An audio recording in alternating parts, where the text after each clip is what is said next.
Hello everybody, if you are just now joining me from the previous video, we just finished bleeding the brakes on this little red Civic. So now, the moment of truth time, we need to find out if our stock wheels, or I guess not so stock wheels, these are off of a newer Civic, our wheels that came with the car are gonna fit and clear the new big brake kit, the new Wilwood big brake kit, so that we could slap these on and take it to the body shop. We're hoping these will fit. If not, I think we're gonna do some spacers, and I'll give you guys a little lesson on offsets and wheel specs if they don't fit. So either way, let's take it over.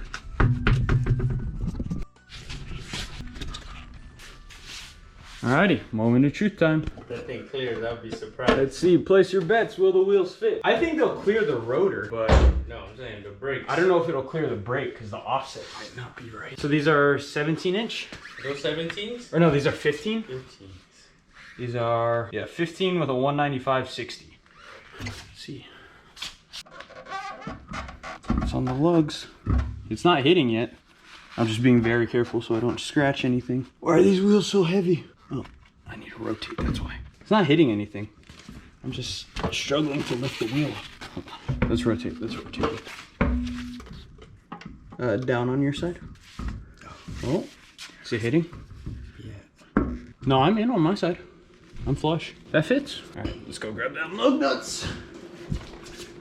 Talk about a sleeper build. These massive big brakes behind these stock wheels. What you think? No, it's not clearing? It's clear, but then you got it. You're very close. Actually, no, this one might pull it out. You're very close. No, it clears. That's probably a credit card's width in there. Yeah, all right, impact gun. I think it's safe. Yeah. We're just gonna be very careful with it. Ever so slightly.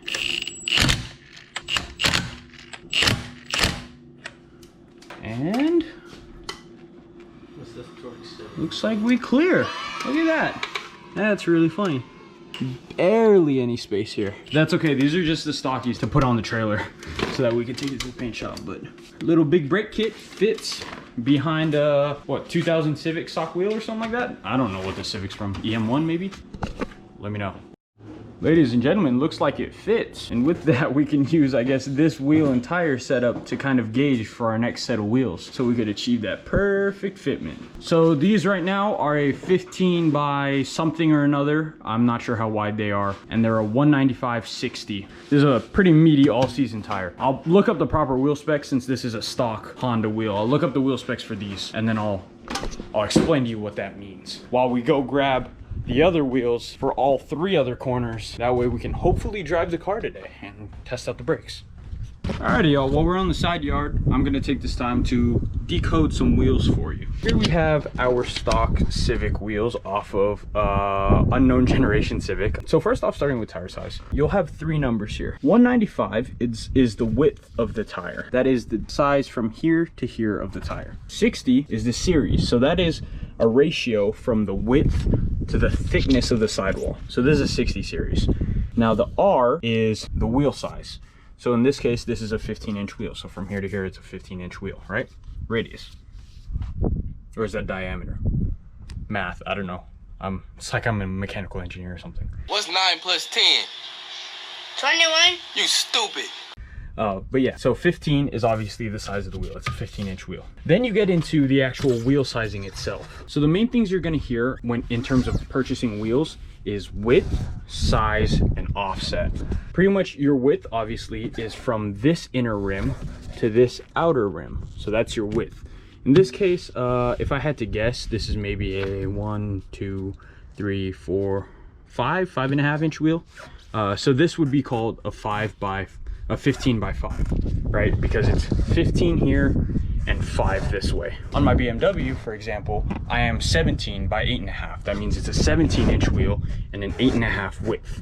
I'm running square, meaning every single wheel on my car is the same size. It's 17 by 8.5. Then comes your offset. So your offset is the distance between this inner hub, this line of the hub, and the road facing side of the wheel. Your offset pretty much takes wherever the hub is and where it mounts to your car, and positive offset is the spacing from here to here.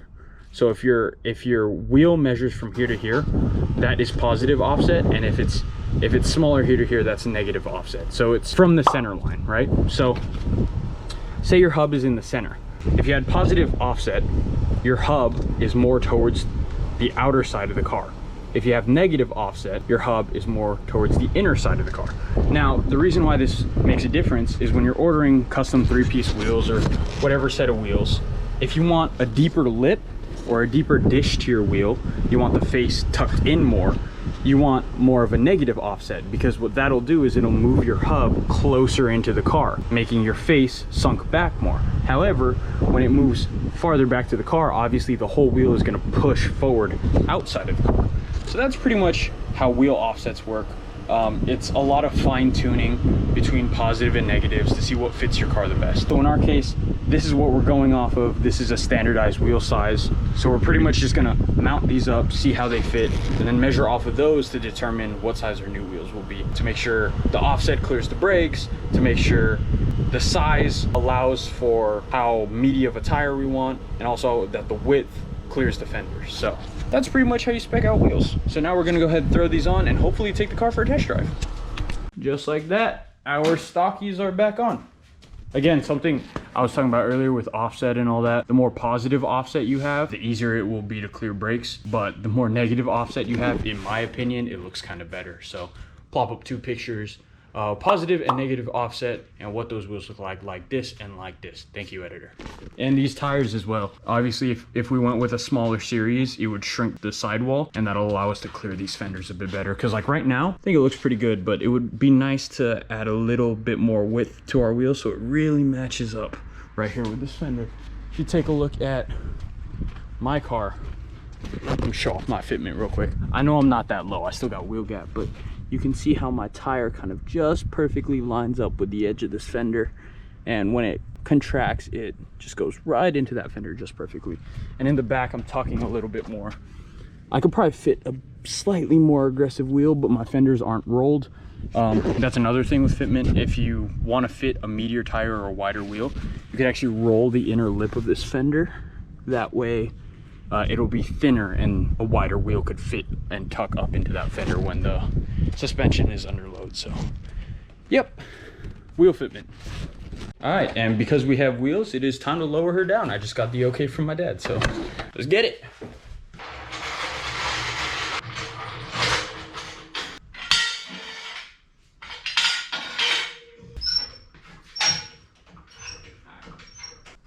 Don't drop it like I did with my Beamer.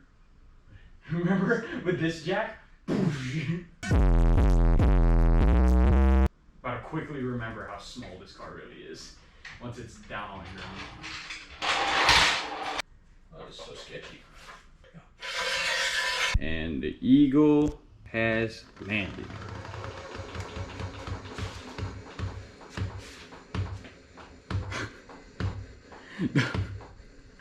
Those shocks sound destroyed. Those struts sound destroyed. Cool. Startup time? Let's hope my clutch cable thing works. That might need some adjustment. Neutral, brakes, clutch, key.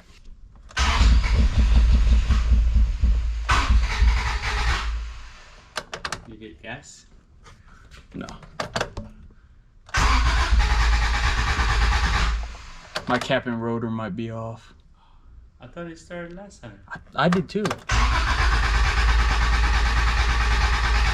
No, it's not getting fuel. I don't think that's cap and rotor because it's cranking.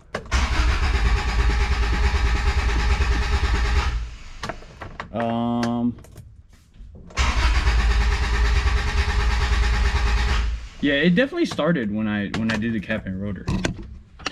All right, so slight issue. Car cranks but doesn't start. So we're thinking maybe the cap and rotor was put on incorrectly. I put it on incorrectly, or maybe the car's just out of gas. So while my dad is trying to figure out top dead center and reset that, I'm gonna go ahead and grab the jerry can and go get some gas, because either way we need gas. The car's like almost empty. It came here with like half a gallon of gas. All right, let's see if we can figure this out. So giant aha moment.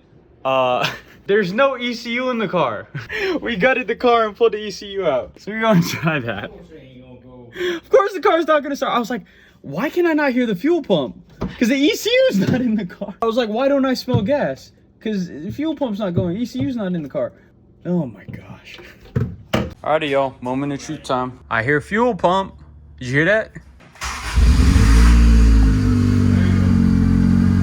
That's a high idle if I've ever seen one. What is running? I definitely do to adjust that idle. It's leaking apparently. Oil? What is it? That's oil probably out of distributor because of that O-ring. Uh-oh. Is that oil? Yeah, that's oil. Big one. Uh-oh. So we're checking around for oil leaks. I think all that oil was actually just from when we pulled the distributor off. It just kind of spewed oil everywhere and we didn't notice it until now. But she's running now. Sounds good. Idle's really high. I need to turn that down, but might take her out for a little maiden voyage around the block, test the brakes, and then pull her back in, then we're all set. We're gonna swap out now for the Integra ECU. It's still jumping idle. The Civic ECU sounded like it just had a cam. It just kept going vroom, vroom, vroom. Whap, whap, whap. Whap, whap. This one's jumping a little bit, not nearly as bad as the Civic one. So, Integra ECU for now. Look at that sunset. We're about to move the car and take it out for its maiden voyage to make sure everything works. This is probably one of the most exciting but also scariest moments because we gotta find out if the clutch cable actually fixed the clutch issue. If not, then we have a whole world of problems ahead of us with the clutch, but let's hope not. Make sure the brakes work. Let's see if she drives. Let's hope this clutch works. The seat's not even bolted in, careful.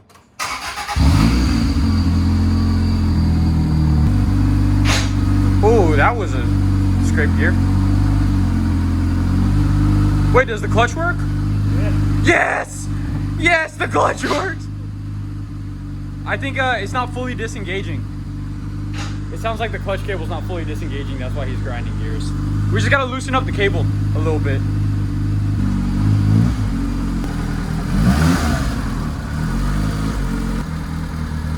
Look at that. The car's just in pieces. It looks kind of cool though, seeing this thing move.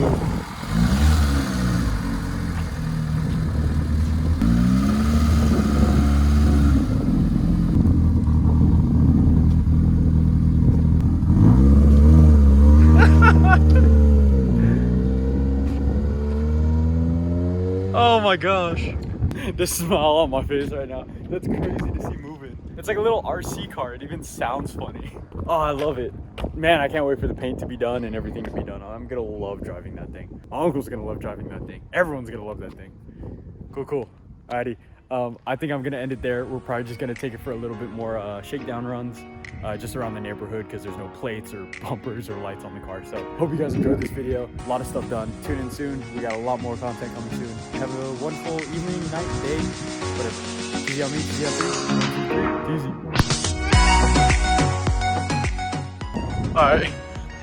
Bloopers, he just pulled in and the car shook, made a loud noise, and this just whirred straight open.